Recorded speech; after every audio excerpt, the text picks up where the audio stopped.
la grande question qui est derrière tout ça, c'est la question du rapport de l'Occident avec l'islam. Parce que, en réalité, si on prend un point de vue de Sirius, nous sommes confrontés nous sommes dans une société pacifiée, pacifique, il n'y a pas de guerre.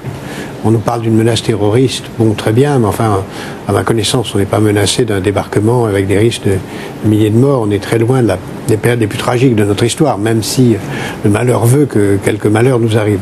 On est quand même dans une période extraordinairement pacifiée, et en réalité, nous vivons les prolégomènes d'une réflexion un peu fantasmatique sur les relations entre l'Occident et l'islam, vieille histoire qui commence Vous allez remonter à Abdelkader, parce que c'est un de vos phares dans le livre. Oui, mais Abdelkader est un personnage très intéressant, c'est pour ça que je l'ai choisi, parce que c'est en effet quelqu'un qui a commencé dans la bataille avec la France et qui a fini en étant un pont avec l'Occident magnifique, et un grand poète, un grand écrivain, un homme qui a essayé de faire le lien entre l'islam et l'Occident, et on devrait se référer davantage à cette dimension-là et comprendre qu'il y a entre l'islam et l'Occident des relations incroyablement positives, qui commencent bien avant Abdelkader, qui commencent par un autre personnage, un autre des phares de mon livre, qu'on appelle Averroès en français, qui s'appelle Ibn Rushd en arabe, qui est un immense personnage européen, musulman et européen.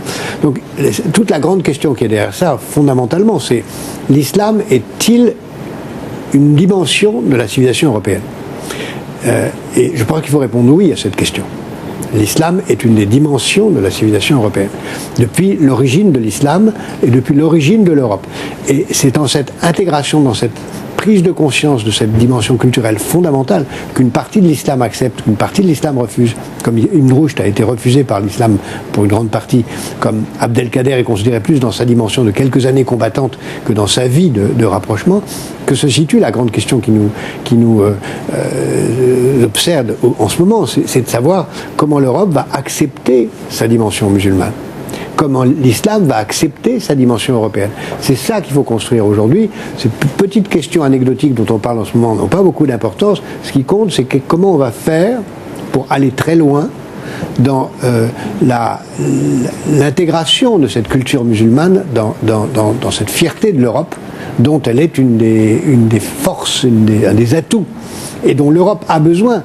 Emmanuel parlait à juste titre de l'importance de l'immigration dans la construction économique de l'avenir, mais pour la France, d'avoir plusieurs millions de Français qui parlent arabe, dans la culture arabe, une des dimensions de leur culture, parce que nous sommes tous multiples, face à 2 milliards, 1,5 milliard, bientôt 2 milliards de musulmans, c'est un atout extraordinaire pour la France, extraordinaire, qu'il faut valoriser et qu'il ne faut pas antagoniser. Donc cette dimension musulmane de la France, cette dimension arabe, qui n'est pas la même chose, est un atout extraordinaire qu'il faut considérer comme une force et qu'il faut intégrer. Et tout ce dont on parle, comme ces attentats qui sont fantasmatiques et qui arrivent à point nommé, s'ils arrivaient, comme pour 11 septembre, où on a à juste titre critiqué la CIA de ne pas s'en être occupée. De ne pas avoir écouté les renseignements voilà. qui disaient que ça allait arriver. Voilà. Donc c'est de toute façon important ils ont raison de le dire, parce qu'ils se prémunissent contre une critique ultérieure. Mais la chose fondamentale qui rôde autour de notre conversation depuis tout à l'heure, c'est d'avoir la fierté d'admettre que l'islam est une des dimensions fondatrices et positives du passé et de l'avenir de l'Europe.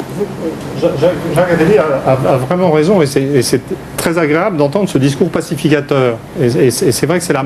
Mais enfin, on peut mettre un bémol quand même.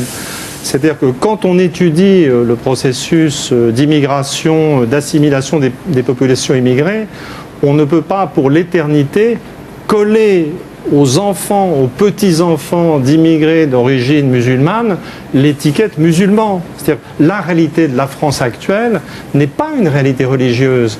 Les gens classés comme catholiques ne vont plus à la messe. Une écrasante majorité des gens classés comme musulmans n'ont en vérité aucune autre pratique religieuse qu'un reste de respect du ramadan. C'est-à-dire la réalité objective de la France, c'est que c'est un pays. Autrefois, on aurait dit déchristianisé. Alors, c'est vrai que maintenant, comme il y a des millions de gosses d'origine musulmane, on pourrait déreligieuiser. Enfin, je ne sais pas, il faudrait trouver un mot. Mais on ne peut pas. C'est vrai qu'il faut reconnaître que cette composante musulmane d'origine existe et ça devrait être l'une des choses qu'il faut valoriser dans notre histoire maintenant. Mais la réalité présente et future, c'est quand même la fusion dans un avenir et dans l'oubli de ces origines diverses. C'est-à-dire qu'il y a des choses qu'il ne faut pas essentialiser.